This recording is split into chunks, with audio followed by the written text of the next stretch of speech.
Your tennis shots are weak, and the reason has nothing to do with how hard you swing. In fact, swinging harder is probably making it worse. There are 5 mistakes that almost every player makes, and the wild part is none of them feel like mistakes while you're doing them.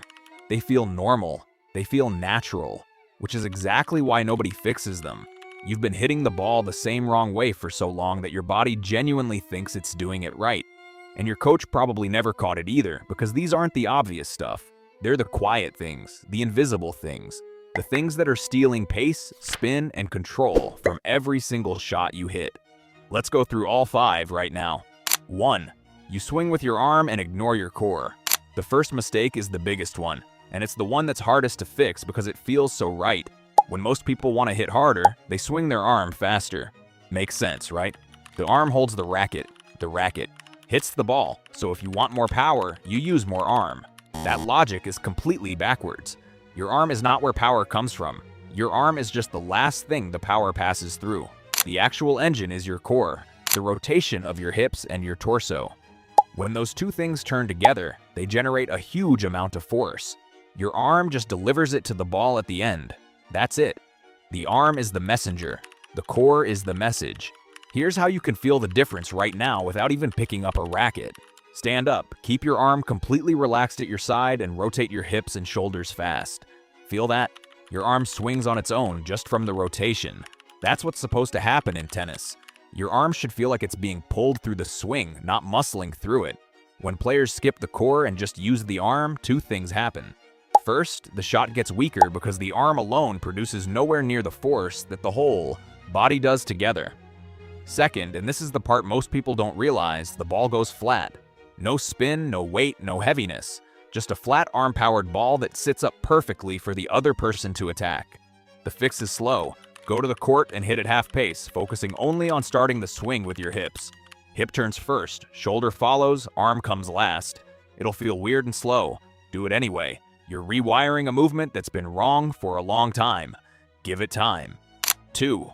You step back after you hit. This one is so common that it almost looks like normal tennis to most people watching, but it's costing you a huge amount on every single shot. Watch what most recreational players do after they hit the ball. They finish the swing and immediately take a small step back. Or they were already moving backwards when they made contact. It seems harmless. It's not. When your body is moving backward at the moment of contact, the energy goes the wrong way. Think about it like pushing a shopping cart. If you push it while walking forward, it rolls easily. If you try to push it while walking backward, it barely moves. Your body is the cart. The ball is what you're trying to push. If your weight is going back, your shot has no drive behind it. The ball comes out soft and short, no matter how fast your arm swings. The reason this happens is almost always about timing. When the ball is coming fast or when it bounces awkward, the instinct is to create distance, to give yourself more space to swing. So you step back, and you hit it late with your weight going away from the ball, and the shot dies. The correction is to move your feet earlier, not faster, earlier. The moment you read where the ball is going, start moving there. Get your feet set before the ball arrives, not while it's arriving. If you're always late to the ball, your body will always try to compensate by backing up. Fix the footwork timing and the weight transfer fixes itself. A simple drill. Have someone feed you slow balls. Focus only on getting your front foot down and planted before you swing. Not at the same time. Before. Front foot lands, then swing. Once you feel that sequence, you'll immediately notice the ball jumping off your racket in a completely different way. 3.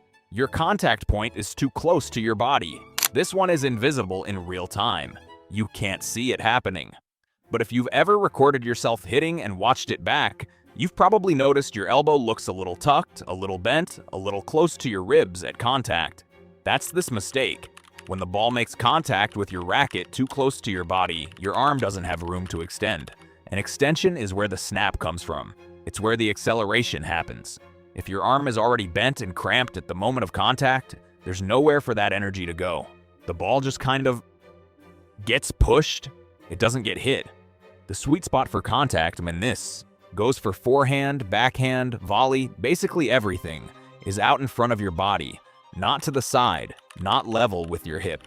In front, where your arm is slightly extended, where the racket head has speed, where your body can actually drive through the ball instead of just nudging it. The reason the contact point creeps in close is usually one of two things. Either you're letting the ball get too far behind you, you're hitting late, or you're not turning your shoulder enough before you swing so you reach across your body awkwardly instead of meeting the ball cleanly in front. Both problems have the same solution: turn sooner. The shoulder turn is the thing that creates the space. When you turn your non-dominant shoulder toward the ball early, you automatically set up a contact point that's out in front. The ball comes to you instead of you chasing it. Try this the next time you warm up. Every forehand, turn your shoulder before your feet are even set. Get that? Shoulder facing the fence behind you as early as possible. Your contact point will shift forward on its own. 4. You decelerate before contact. This one is purely mental, but it shows up in every physical shot you hit. And it's the one nobody talks about. Most players are actually swinging at full speed right up until the moment before contact.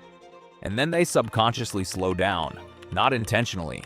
The brain does it automatically as a kind of protection. You're about to hit a ball, your brain doesn't want to miss, so it pulls back just slightly at the last second. The result is that your racket is actually decelerating at the exact moment it needs to be accelerating. The fastest part of your swing should be after contact, not before. Your racket should be at peak speed when it's hitting through the ball and into the follow-through. That's how you get pace. That's how you get spin. The follow-through isn't just for show. It's proof that you committed all the way through the B. Shot instead of pumping the brakes at the worst moment. Here's how to train this. Ignore the ball for a second. Literally. Take a swing and focus only on how fast your racket is moving at the end of the swing after the contact zone. Finish fast. Make the follow-through violent. If your racket slows down before it gets to your shoulder on the finish, you decelerated. Do it again. Keep going until the finish feels like the fastest part of the whole motion. Then start doing it with the ball. The contact will take care of itself. 5. You grip the racket too tight the whole time. Last one.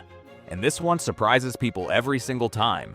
If you grip the racket hard from the moment you start your swing to the moment you finish, you're blocking your own power. A tight grip creates tension that travels up the arm into the shoulder and stiffens the whole chain.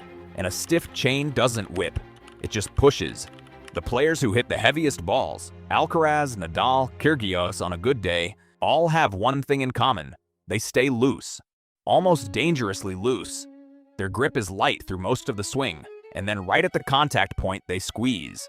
That sudden tightening at the last millisecond is what creates the snap, the whip, the pop you hear when a really good player hits the ball and it sounds different from everyone else.